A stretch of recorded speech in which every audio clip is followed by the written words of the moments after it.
Good morning, everybody, and thank you to Milwaukee Turners for hosting us today. I want to start by recognizing some state and local leaders, many of whom are with us today. State Senator LaTanya Johnson, Representative Kaylin Haywood, Democratic members of the state legislature, Mayor Cavalier Johnson, County Executive David Crowley, and of course, Attorney General Josh Call. And so thank you, and many others are with us today, and thank you for standing with us today on this important event. And I also want to express my thanks, of course, to Planned Parenthood of Wisconsin and the many reproductive health care advocates here today, all who have been tireless advocates for building safe, healthy, and strong communities, ensuring every Wisconsinite has access to reproductive care, even in the face of some really tough uphill battles. So thank you all for being here today. You know, a few weeks ago, we learned of a leaked draft opinion from the United States Supreme Court that would overturn Roe v. Wade and turn the clock back on reproductive rights in our country by 5 decades. Wisconsinites and Americans have depended on Roe to make the best health care decisions for themselves and for their families for nearly 50 years. A decision by the Supreme Court to overturn Roe and decades of well-established precedent could have disastrous consequences for folks in every corner of our country. But we have to be clear, this isn't something that's happening in New York or Florida or California. This is something that's happening to people right here in Wisconsin. There are so many people in each of our lives, our family members, our friends, and our neighbors, who could see their ability to make their own reproductive health care decisions taken from them. In Wisconsin, we have criminal statutes on the books that have been around since 1849, well before Roe became the law of the land. That statute, which could go back into effect if the Supreme Court decides to overturn Roe v. Wade, prohibits nearly all abortions in our state, even in cases of rape and incest.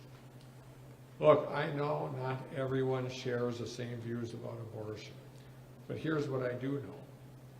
Every single Wisconsinite should have the right to consult their family, their faith, their doctor, to make a reproductive health care decision that's right for them. And every single Wisconsinite should be able to make that deeply personal decision without interference from politicians who don't know anything about their life circumstances, values, and responsibilities. And at the end of the day, I think we should all be able to agree on this. We can't let our kids and grandkids grow up in a world where they have fewer rights than we did. That's going backwards. That's not the future we promised them, and that's not the future they deserve. So in December, when the Supreme Court first began hearing arguments in the case to overturn Roe, I stood with Democratic legislators and Attorney General Josh Call at our state capitol and called on the legislature to do the right thing and repeal this archaic law once and for all. Despite the fact that a majority of Wisconsinites support legal access to abortion, the legislature packed up and concluded their regular session work months ago, taking no action to repeal the criminal statute we have on the books. A decision from the Supreme Court could be released in the coming weeks, and time is of the essence to protect reproductive care and services for our family members, friends, neighbors they need and deserve. So today I'm calling for a special session of the legislature on Wednesday, June 22nd at noon to take up legislation to repeal Wisconsin's 1849 abortion ban, as they should have months ago, to protect the health and safety of Wisconsin women and to ensure abortions remain safe, legal, and accessible in this state. Now, I know this is going to be a tough fight. I know that because for 3 straight years I've had a ringside seat to the attacks on reproductive health care, and I vetoed every one of them. I've said all along I'll never stop fighting to defend reproductive rights and safe legal access to abortion as long as I'm governor. And today I'm asking Wisconsinites in every corner of our great state to join us in making their voices heard.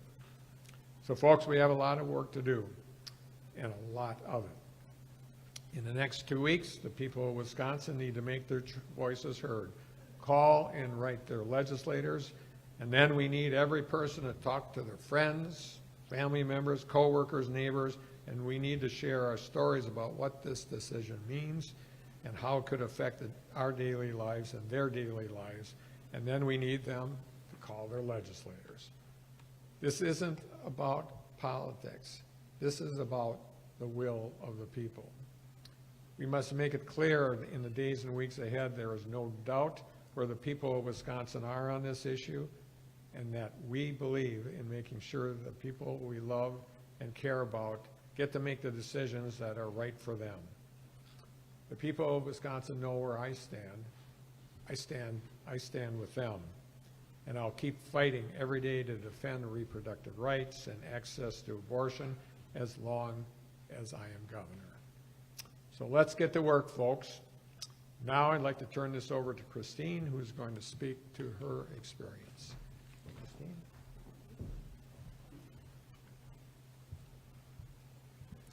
Good morning. I decided to tell my story about how an abortion saved my life on Mother's Day this year. I had this down last night. This morning I can't get through it. But as I basked in the love of my 2 living children, I realized how people need to know my story because they need to understand the gravity of what's at stake and how we are putting women and mothers and future mothers at risk if we don't repeal Wisconsin's criminal abortion ban. 20 years ago, while I was eagerly anticipating the birth of a second child, my water broke at 18 weeks. I sought medical attention immediately and found that my pregnancy was no longer viable and that an infection that would kill me was on its way. The doctors and nurses caring for me urged me to take action quickly, which was to terminate my pregnancy to avoid putting my life in ever-increasing danger. While I was decidedly pro-choice at that time, I did not want to end my pregnancy. And given the gravity of the situation and the speed at which this life-threatening infection was going to come on, I had to go through my grief and my decision-making process in the hospital over the course of a full day. And I was very aware that my medical team was growing incredibly anxious as I labored over a decision that seemed like an obvious choice to save my own life. But I went through denial, anger, bargaining, and finally acceptance. I had to accept that unless I terminated my pregnancy, my 18-month-old child was going to be motherless. And so I chose life. I chose my life.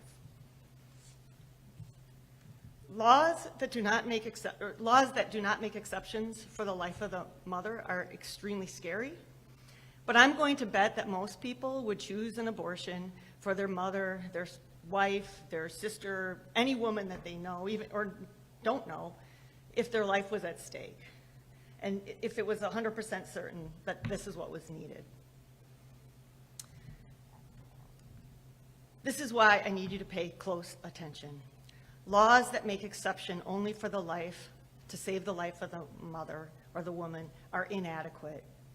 Let's take my example. There are so many variables in play.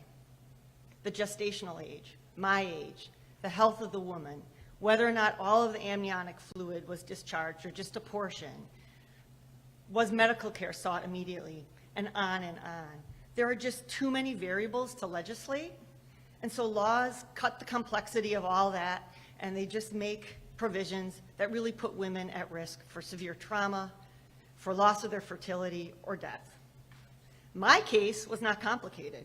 My pregnancy was not viable, and there was an infection coming that was going to kill me.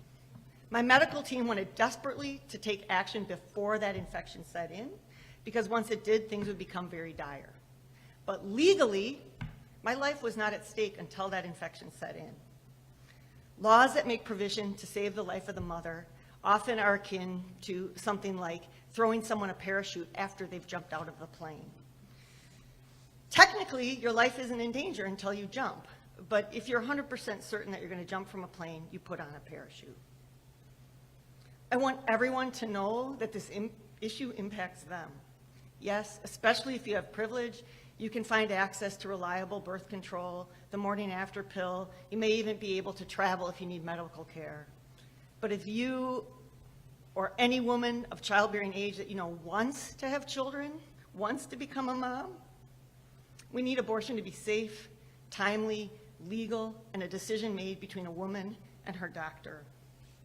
Abortion is part of a continuum of care that women need to be able to safely navigate pregnancy and childbirth. This includes seeking medical attention when there's complications. Terminating a pregnancy is emotional and difficult, and it's a decision that women deserve to make privately. Women also deserve privacy when their pregnancies spontaneously end in miscarriage, and they need to be able to seek medical care when that happens from doctors who are not worried about whether or not there's going to be legal proceedings or whether they'll be charged with a crime. To ensure this, we need to trust women to weigh all the variables and all the options and then make the decision that is best for them. Thank you, Governor Evers, for calling this special session. Thank you for letting me tell my story.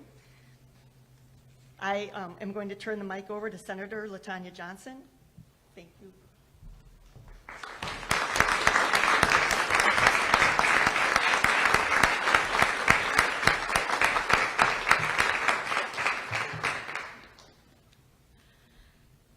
The moment the U.S. Supreme Court strikes down Roe v. Wade, the clock in Wisconsin gets set back 173 years to 1849. The year our cruel criminal abortion ban was enacted. A law passed at a time in America when women could not vote, and generations of Black people in the South were still dying in the atrocities of slavery. It is in America where women will again be treated as second-class citizens, where their futures and their freedoms will be restricted by Republican politicians. So, we're here today to demand our Republican colleagues in the state legislature protect the rights of women and our ability to make health care choices governing our own bodies the same as our male counterparts without discrimination.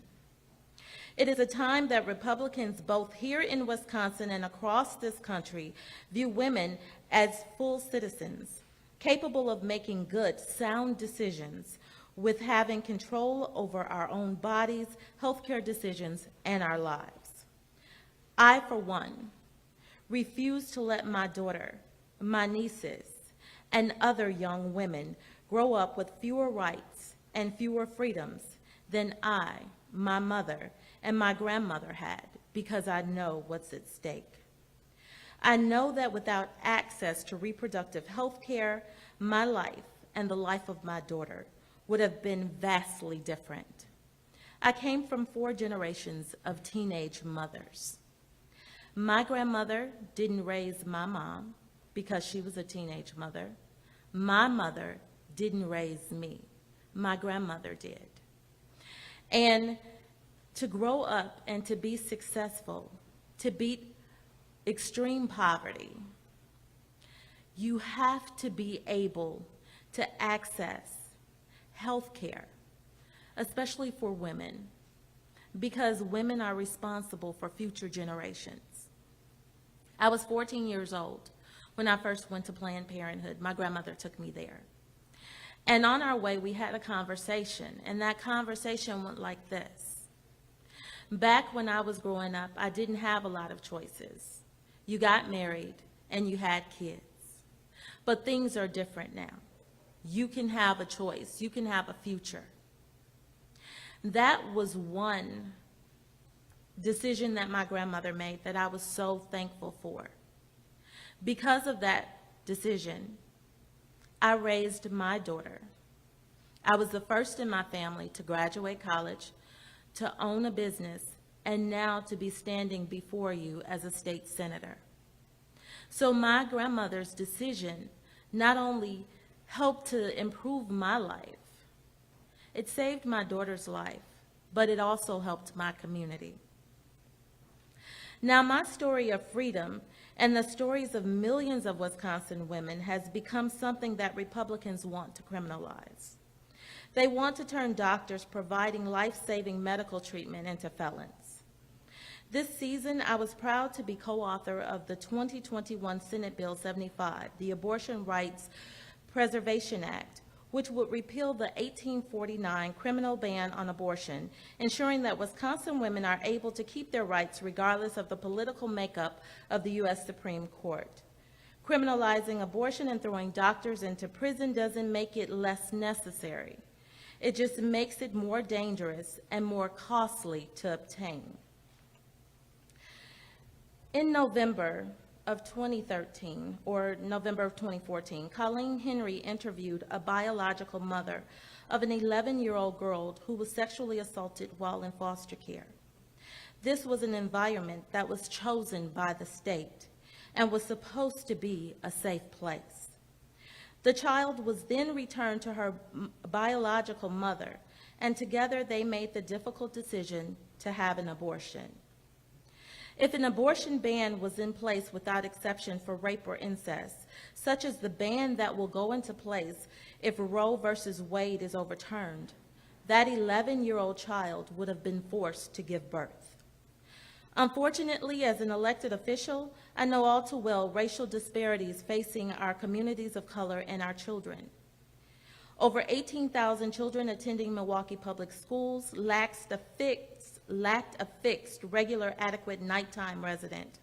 Infant mortality in this state for black babies means 14.6 black babies per 1,000 live births, compared to just 4.9 deaths per 1,000 live births for white babies. Black babies in Wisconsin are 3 times as likely to die before their first birthday.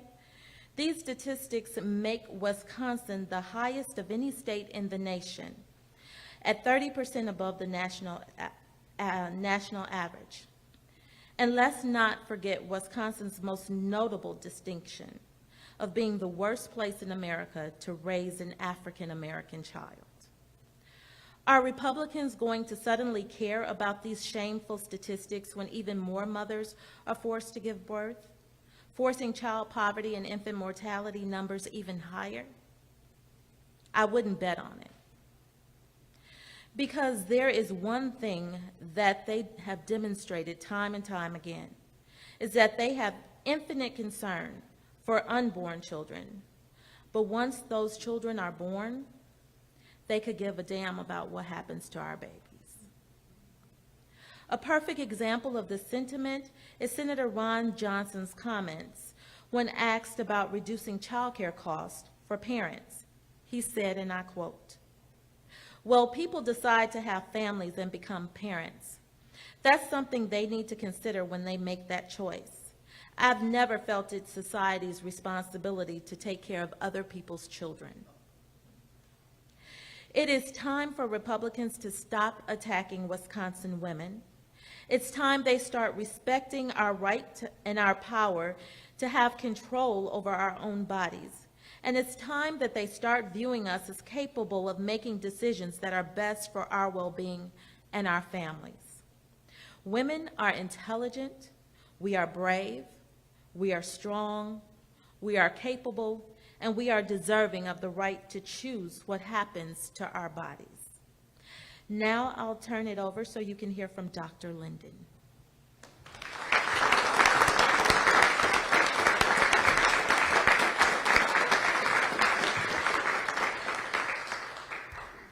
Thank you so much for letting me speak today. My name is Allie Linton. I'm a board-certified OBGYN. I have a master's in public health. I train medical residents and students, and I provide full-spectrum reproductive health care, from delivering babies to providing pap smears. I also proudly provide abortion care because I know it is a life-saving, critical component of reproductive health care. Wisconsin's 1849 criminal abortion ban scares me.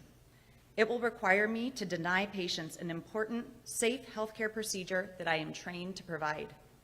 I think about a prior 13-year-old patient who was pregnant after being raped by her uncle. I would have to turn her away because this ban does not have an exception for rape or incest. I think about my patients who have been given a devastating diagnosis of their fetus, where their pregnancy will never result in the live baby that they had hoped for.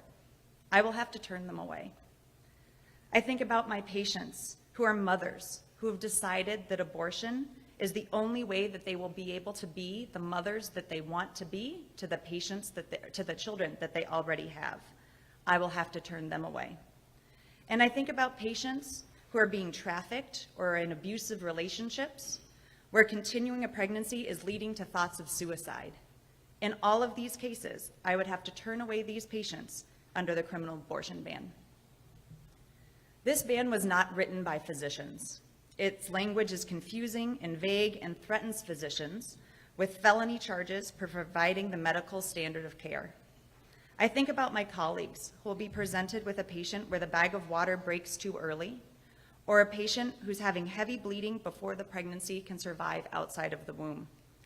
Instead of providing the care that we know is safe and medically right, physicians will have to wait and watch our patients get sicker, deliberating at what point our patient becomes sick enough to be able to meet the ban's narrow life exemption. This ban forces physicians to go against our oath to do no harm or face years in prison and thousands of dollars in fines. Regardless of the reason why a person cannot carry a pregnancy to term, this ban will force physicians to turn their patients away from accessing the essential health care they need. And while some patients will be able to travel out of state, like so many things, this ban will disproportionately impact our most vulnerable patients, those unable to afford gas, or unable to find childcare, or unable to get time off work to travel out of state. These patients will suffer because lawmakers in 1849 decided that they did not deserve the health care that they need. I have met with thousands of patients who are seeking abortion services, and there is one thing that unifies them all. No one ever planned to see me for an abortion. Life happens, circumstances change, and diagnoses are made. These patients are real people who deserve to have control over their bodies, their lives, and their futures. My patients are your family, are your neighbors, are your friends. They may even be you. Abortion is healthcare, and I believe that access to healthcare and the right to control your own body is a human right.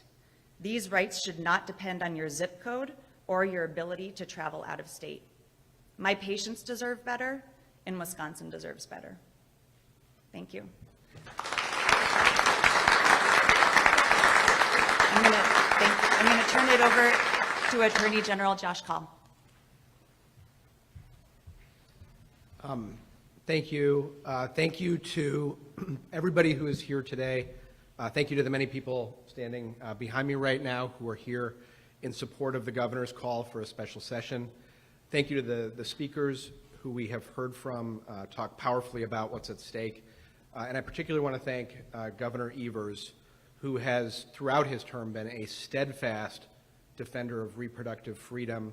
And I want to thank him for taking this action today to call for a special session.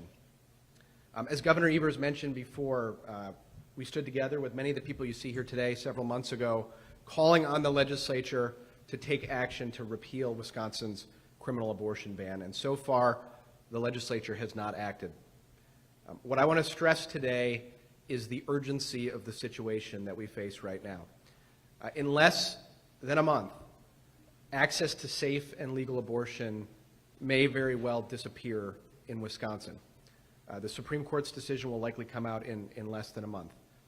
And while there will almost certainly be litigation over what the status of Wisconsin law is, while that litigation is playing out and the possibility of criminal prosecution for providing access to abortion services looms over the heads of physicians, access to safe and legal abortion will disappear in Wisconsin.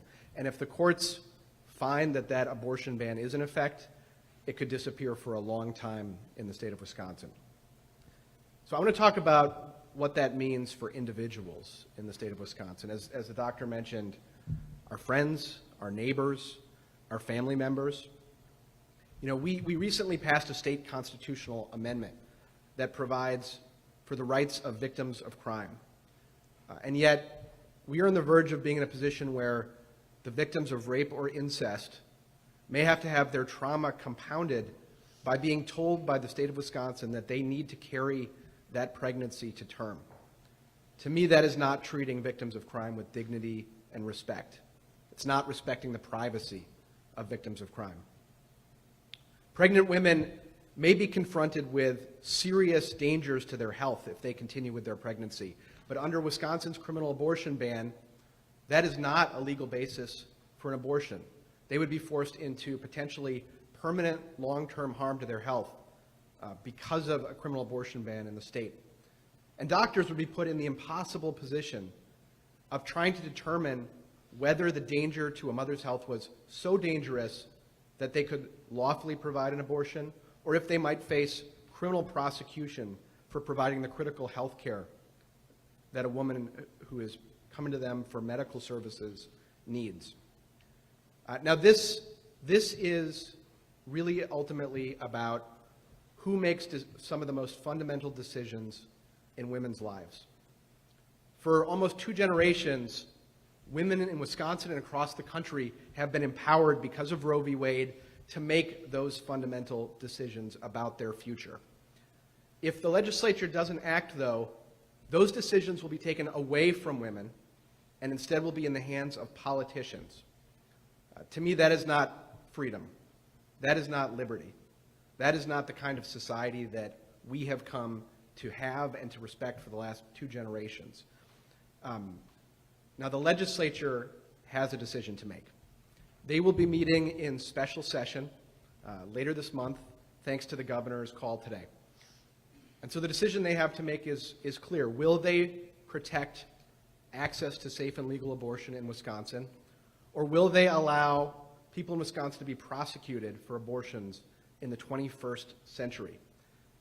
To me, a change to our society that is this fundamental requires our legislators to stand up and let the public know where they stand. If we're going to make this kind of fundamental change, our legislators owe it to the people of Wisconsin to be very clear about whether they support this criminal abortion ban or not. This is not a time for cowardice. It's not a time for them to hide behind their leadership and to have a special session gavelled in and gavelled out. A change to our society that is this fundamental requires our leaders to stand up and be held accountable by the voters for where they stand. So today I am here to happily thank Governor Evers for calling for this special session, and I am here to call on our legislature to stand up for reproductive freedom, to stand up for equal rights under the law, and to stand up for the health of women in Wisconsin, and to repeal Wisconsin's criminal abortion ban. So thank you, everybody. With that, let me turn it back to Governor Evers.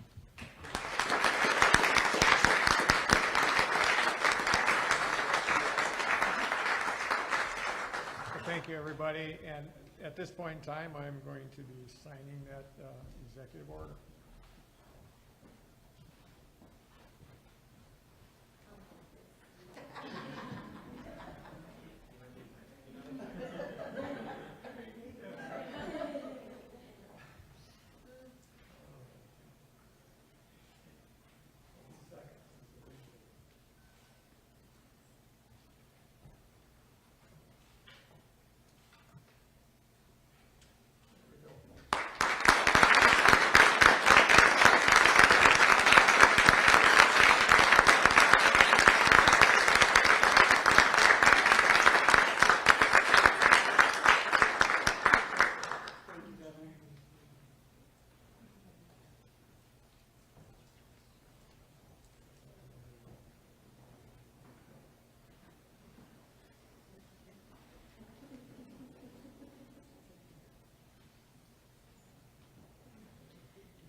I think we have some other pens someplace here. I'm just not sure where they are. So before we take care of the pen issues, I'll be glad to answer any questions, or others here will be glad to answer any questions you might have. Yes. Given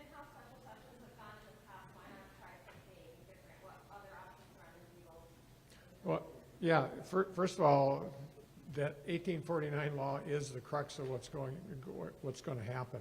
So we have to do this directly. And the Attorney General talked about it in very stark terms, that it is, with that law still in place, we are not going to be able to say to our kids and grandkids that you will have the same rights as others as we have had for the last 50 years. So that 1849 law, we have to focus on that like a laser. This gives an opportunity for the people of the state of Wisconsin to weigh in on with their legislators. That's my message. You know, I sit occasionally in the governor's conference room at the Capitol. On the ceiling, it says the will of the people is the law of the land. Everybody knows that. Everybody knows that the will of the people is to get rid of this 1849 law. So that's our focus. We're going to be focused on that like a laser. Yes? Governor, this is all happening at a time where the judicial system in Wisconsin is going through a difficult time with the murder of the Juneau County judge. What are your thoughts now that the suspect involved in that is dead? Well, I grieve with the judge's family. Extraordinarily horrific situation. I have to tell you, as someone that's kind of involved in this a little bit on the periphery, I would have loved to have him love him stand in court and be convicted and sentenced to a life in prison. Having him ending his life without the judgment of the people of Wisconsin, I think is a tragedy. That said, we need to move on. Other questions? Yeah, I had a follow-up question on that. Sure. The thing that we're obviously focused on is not only did that happen, but there was a list of people he was looking at. The concern is safety of governmental leaders, official members. When you look at an issue like we're looking at this morning that could be charged and be difficult, how do you move forward and how do you address safety concerns when you're looking at situations like that? Yeah, well, at the end of the day, all these people standing behind me, they're brave. They understand what the issues are. They're putting themselves on the line. I'm not saying their lives are in danger, but the fact of the matter is, at times like this, you got to have some heroes, and here they are.